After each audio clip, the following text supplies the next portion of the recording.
Yun, good day mga boss.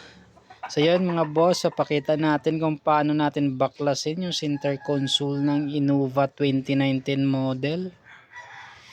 So yun, so unang-una tatanggalin natin yung pinaka-cover dito sa taas kasi nandyan yung nandyan yung clip nya.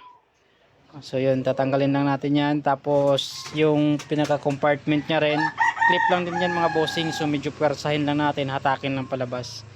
Tapos meron yung mga meron yung mga bossing, meron ditong mga socket dun sa mga wiring. So yun, tatanggalin lang natin lahat para ma-pull out na natin yung pinaka compartment. Tapos make sure lang na maibalik din natin siya ng maayos mga boss pagka in-install na natin siya ulit.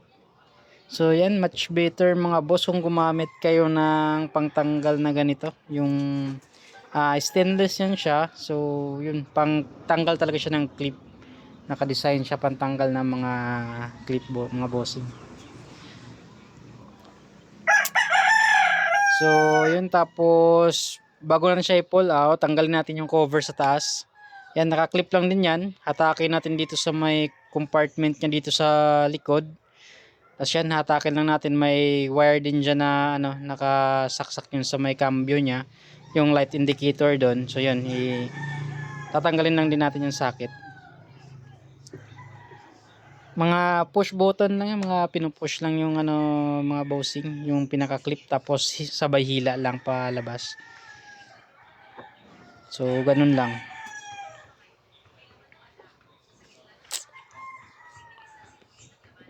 Tapos dito naman, yun yung ginalaw natin mga bossing, is may shifter yon. So pinipindot natin para magalaw natin yung cambio, para mailagay natin sa gitna.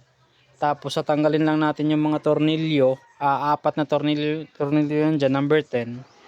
Tapos dalawang tornilyo din dito sa may compartment niya dito sa gitna, number 10 din. Tapos kaya gumamit tayo ng Tina tools mga boss, kasi nga malalim yun dito sa may compartment, kaya yan talaga yung ginagamit natin.